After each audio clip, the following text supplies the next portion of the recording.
কুরুকুলের পিতামহ ভীষ্মের কথা যখনই ভাবি একটা অদ্ভুত প্রশ্ন কিন্তু মাথায় আসে। মানে একজন এত বড় বীর, এত জ্ঞানী ধার্মিক পুরুষ, অথচ তার জীবনটা কি নিদারুণ একাকিত্ব আর কষ্টে ভরা। আজীবন ব্রহ্মচর্য, শেষে সরসজ্জার যন্ত্রণা। কেন কেন তার ভাগ্যে এত ত্যাগ লেখা ছিল? আর এই কেনর উত্তর খুঁজতেই কিন্তু আমাদের আজকের এই আলোচনা। এর উত্তরটা মহাভারতের একেবারে গোড়ায় একটা প্রাচীন অভিশাপের গল্পের মধ্যে লুকিয়ে আছে। ঠিক, আমরা তাহলে সেই গল্পটারই গভীরে যাব। দেখব কিভাবে স্বর্গের দেবতাদের একটা ভুল, মানে একটা লোভ, গোটা কুরুবংশের ভাগ্য নির্ধারণ করে দিয়েছিল। একদম। আমাদের আজকের লক্ষ্য হলো কর্মফলের সেই জটিল জালটাকে বোঝা।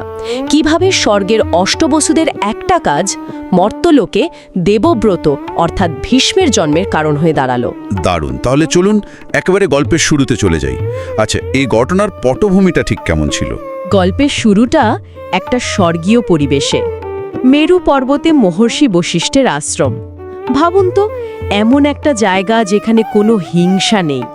বাঘ আর হরিণ নাকি এক ঘাটে জল খেত, গাছপালা সবসময় ফল ফুলে ভরা থাকত। একটা শান্ত পবিত্র পরিবেশ। আর এই আশ্রমেরই সবচেয়ে বড় আকর্ষণ ছিল তার সেই অলৌকিক গাভী, তাই না? নন্দিনী। ঠিক তাই। নন্দিনী কোনো সাধারণ গাভী ছিল না, সে ছিল দেব গাভী সুরভীর কন্যা, মানে কামধেনুর মেয়ে। তার ক্ষমতা তো প্রায় অবিশ্বাস্য ছিল শুনেছি। হ্যাঁ, বলা হয় নন্দিনী দুধ পান করলে 10,000 বছর পর্যন্ত রোগ আর বার্ধক্য আসত না। মানে তার দুধ ছিল অমৃতের সমান। তাই বশিষ্ঠের কাছে নন্দিনী ছিল সন্তানের মতো প্রিয়, তার যজ্ঞের প্রধান অবলম্বন। আর এই শান্ত নিখুঁত পরিবেশেই একদল দেবতার আগমন ঘটল, যা সবকিছু ওলটপালট করে দিল। একদিন অষ্টবসু তাদের স্ত্রীদের নিয়ে মেরু পর্বতে ঘুরতে আসেন।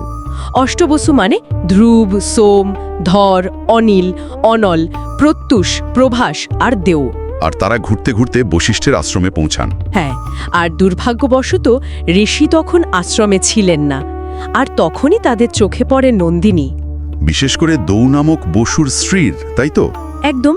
দৌয়ের স্ত্রী নন্দিনীকে দেখে মুগ্ধ হয়ে যান। তিনি স্বামীকে জিজ্ঞাসা করেন, এই অপূর্ব গাভীটি কার? দৌ যখন নন্দিনীর ক্ষমতার কথা বলেন, যে এর দুধ পান করলে জরাব্যাধি হয় না, তখনই তার স্ত্রীর মনে লোভের জন্ম হলো। হ্যাঁ, তিনি স্বামীকে বললেন, মর্ত্যলোকে আমার এক সখী আছে, রাজকন্যা জিতবতী। আমি চাই তুমি এই গাভীটা তার জন্য নিয়ে চলো। উদ্দেশ্য ছিল সখীকে জরামুক্ত আর অমর করে তোলা। এখানে একটা প্রশ্ন জাগে, কিন্তু আমরা তো দেবতাদের জ্ঞানী ধার্মিক হিসেবেই জানি। সামান্য একটা অনুরোধ রাখতে গিয়ে তারা চুরির মতো কাজ করে বসলেন। দেখুন, মহাভারতের দেবতারা কিন্তু প্রায়ই খুব মানবিক। তাদের মধ্যেও লোভ, মোহ, ঈর্ষা এইসব কাজ করে। দৌয়ের ক্ষেত্রেও তাই হলো। তিনি প্রথমে একটু দ্বিধায় পড়েছিলেন। তিনি জানতেন বশিষ্ঠ মুনির ক্রোধ কতটা ভয়ঙ্কর হতে পারে। কিন্তু স্ত্রীর প্রতি ভালোবাসার কাছে তার ধর্মজ্ঞান পরাজিত হলো। ঠিক। তিনি বাকি 7 ভাইকে রাজি করিয়ে ফেললেন এবং তারা সবাই মিলে নন্দিনী আর তার বাছুরকে চুরি করে নিয়ে গেলেন। বাকি 7 জনও রাজি হয়ে গেলেন। তারা কি পরিণতির কথা ভাবেননি? সম্ভবত তারা ব্যাপারটাকে অতটা গুরুত্ব দেননি। হয়তো ভেবেছিলেন একজন ঋষির গাভী চুরি করা এমন কি আর বড় অপরাধ। আর এখানেই তাদের সবচেয়ে বড় ভুলটা হয়েছিল। এরপরের দৃশ্যটা নিশ্চয়ই খুব নাটকীয়। মহর্ষি বশিষ্ঠ আশ্রমে ফিরে এলেন। হ্যাঁ, এবং দেখলেন নন্দিনী নেই। তিনি পাগলের মতো এদিক ওদিক খুঁজতে লাগলেন। আর যখন পেলেন না, তখন তিনি ধ্যানে বসলেন আর তার তপবলে দিব্য দৃষ্টিতে পুরো ঘটনাটা স্পষ্ট দেখতে পেলেন।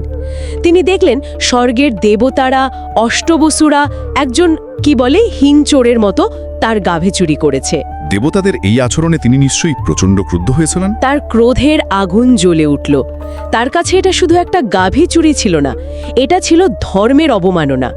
দেবতারা যদি এমন লোভের বশে কাজ করে, তাহলে অসুরদের সাথে তাদের তফাৎ কোথায়?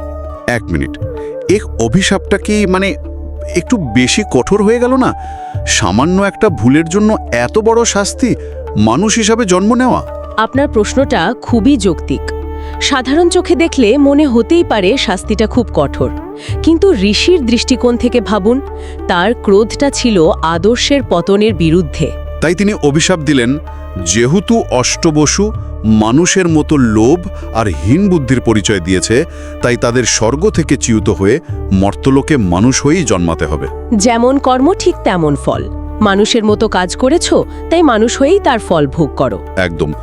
অভিশাপের কথা শুনেই অষ্টবসুদের হুঁশ ফিরল। ভয়, লজ্জা, অনুশোচনা সব একসাথে ঘিরে ধরল তাদের। তারা তাড়াতাড়ি নন্দিনীকে ফিরিয়ে এনে ঋষির পায়ে পড়ে ক্ষমা চাইতে লাগলো। কিন্তু ঋষির মুখের কথা তো আর ফিরিয়ে নেওয়া যায় না। না, কর্মের চাকা একবার ঘুরলে তাকে থামানো যায় না। তবে তাদের কাতর প্রার্থনায় ঋষির মুখ কিছুটা নরম হলো। তিনি বললেন যে অভিশাপ তিনি তুলে নিতে পারবেন না, তবে কিছুটা লঘু করতে পারেন। আচ্ছা, কিভাবে লঘু করলেন তিনি? তিনি বললেন, তোমাদের মধ্যে 7 জন জন্মের পরপরই সাপ মুক্ত হয়ে আবার স্বর্গে ফিরে আসবে। কিন্তু চুরির মূল পরিকল্পনাকারী ছিলেন ডৌ, তাই তার জন্য শাস্তিটা ছিল সবচেয়ে কঠিন। কি ছিল সেই শাস্তি? ঋষি বললেন, দেওকে মর্তলোকে দীর্ঘ জীবন কাটাতে হবে। সে শাস্ত্রজ্ঞ, বীর, সব গুণে গুণান্বিত হবে। কিন্তু তাকে নারী সংসর্গ ত্যাগ করে নিঃসন্তান অবস্থায় থাকতে হবে। সে কোনোদিন সাংসারিক সুখ পাবে না, তবে জগতে তার যশ অক্ষয় থাকবে। অবিশ্বাস্য! এই অভিশাপটাই তো ভবিষ্যতের ভীষ্মের জীবনের পুরো চিত্রটা এঁকে দিল। প্রতিটা শব্দ। যাই হোক, অষ্টবসুরা এখন শাপগ্রস্ত। তাদের মর্তলোকে জন্ম নিতেই হবে। তো তারা ভারাক্রান্ত মনে স্বর্গ থেকে নামার সময় দেখা করলেন দেবী গঙ্গার সাথে। আর তাকে অনুরোধ করলেন তাদের জননী হওয়ার জন্য। হ্যাঁ, কারণ তারা কোনো সাধারণ মানবীর গর্ভে জন্ম নিতে চাননি। এর মধ্যের একটা সূক্ষ্ম অহংকার কাজ করছিল। আর এর সাথে তারা একটা অদ্ভুত শর্ত জুড়ে দিল। সেই বিখ্যাত শর্ত, জন্মের সাথেই যেন তাদের জলে বিসর্জন দেওয়া হয়। ঠিক। তাদের উদ্দেশ্য হইল যত তাড়াতাড়ি সম্ভব সাপ মুক্ত হয়ে স্বর্গে ফেরা। গঙ্গা রাজি হলেন, কিন্তু তিনি নিজেও একটা শর্ত রাখলেন। আর গঙ্গার সেই শর্তটাই অষ্টম বসু অর্থাৎ দেওয়ের ভাগ্য নির্ধারণ করে দিল। একদম। গঙ্গা বললেন, আমি তোমাদের 7 জনকে মুক্তি দেব, কিন্তু অষ্টম পুত্রটিকে আমি জীবিত রাখব, কারণ তার মাধ্যমেই বশিষ্ঠের অভিশাপ পূর্ণ হবে। আর মর্তলোকে এই পরিকল্পনার অংশীদার হলেন রাজা শান্তনু। হ্যাঁ, কুরুবংশের রাজা শান্তনু। তিনি একবার শিকার করতে গিয়ে গঙ্গার তীরে এক অপরূপা নারীকে দেখেন। ইনি ছিলেন মানবী রূপে স্বয়ং দেবী গঙ্গা। রাজা তাকে দেখে মুগ্ধ হয়ে বিবাহের প্রস্তাব দেন। আর গঙ্গা রাজি হন, কিন্তু সেই অদ্ভুত শর্তটি দেন। হ্যাঁ, আমি যাই করি না কেন, ভালো বা মন্দ, আপনি আমাকে কখনো প্রশ্ন করতে বা বাধা দিতে পারবেন না। যেদিন করবেন সেদিনই আমি আপনাকে ছেড়ে চলে যাব। কি অদ্ভুত একটা শর্ত! আর রাজা শান্তনু প্রেমে পড়ে এটা মেনেও নিলেন। তিনি প্রেমে এতটাই বিহল ছিলেন যে কিছু না ভেবেই রাজি হয়ে গেলেন। কিন্তু এর পরের ঘটনাগুলো শান্তনুর জন্য ছিল একটা দুঃস্বপ্নের মতো। একে একে 7টি সন্তানের জন্ম হলো। আর প্রতিবার জন্মের পরেই গঙ্গা হাসি মুখে অবর্ণনীয় শীতলতায় নিজের সন্তানকে নিয়ে নদীর জলে নিক্ষেপ করতেন। আমি ভাবার চেষ্টা করছি রাজা শান্তনুর মানসিক অবস্থা। তিনি দেখছেন তার স্ত্রী তারই সন্তানদের হত্যা করছেন, অথচ তিনি প্রতিজ্ঞার বন্ধনে বাঁধা। পুত্র শোক আর স্ত্রীর প্রতি ভালোবাসা, এই দ্বন্দ্ব তাকে ভেতর থেকে শেষ করে দিচ্ছিল। তিনি জানতেনও না যে এই পুত্ররা আসলে শাপগ্রস্ত বসু, যারা মুক্তি পেয়ে স্বর্গে ফিরে যাচ্ছে। এই যন্ত্রণা সহ্য করতে করতে 7 বছর কেটে গেল। অবশেষে অষ্টম সন্তানের জন্মের সময় এলো। ইনিই ছিলেন দৌ। আর এইবার রাজা শান্তনু আর পারলেন না। গঙ্গা যখন অষ্টম পুত্রকেও বিসর্জন দিতে নদীর দিকে যাচ্ছিলেন, তখন রাজার ধৈর্যের বাঁধ ভেঙে গেল। তিনি পথ আটকে দাঁড়ালেন। হ্যাঁ, তিনি চিৎকার করে বললেন, থামো! তুমি কেমন মা আর কত নিষ্ঠুর হবে! এই শিশুটিকে আমি কিছুতেই মারতে দেব না। আর প্রতিজ্ঞা ভঙ্গ হওয়ার সাথে সাথেই তাদের সম্পর্কের ইতি ঘটল। শান্তনুর কথা শুনে গঙ্গা থামলেন। তার মুখে ছিল একটা ম্লান হাসি। তিনি বললেন, রাজন, আজ আপনি প্রতিজ্ঞা ভঙ্গ করেছেন। আমাদের সম্পর্ক এখানেই শেষ। আর তারপর তিনি সব সত্যিটা খুলে বললেন। ঠিক। তিনি নিজের আসল পরিচয় দিলেন, অষ্টবসুদের অভিশাপের কথা বললেন, তাদের সাথে হওয়া চুক্তির পুরো কাহিনীটা শোনালেন। তিনি জানালেন যে আগের 7 পুত্রকে তিনি আসলে হত্যা করেননি, তাদের শাপ মুক্ত করেছেন। আর এই অষ্টম পুত্র, যাকে শান্তনু বাঁচিয়ে নিলেন। গঙ্গা বললেন, কিন্তু এই পুত্র, যাকে আপনি আপনার পিতৃস্নেহে বাঁচালেন, তাকে ঋষির অভিশাপ অনুযায়ী দীর্ঘকাল পৃথিবীতে বেঁচে থেকে কর্মফল ভোগ করতে হবে।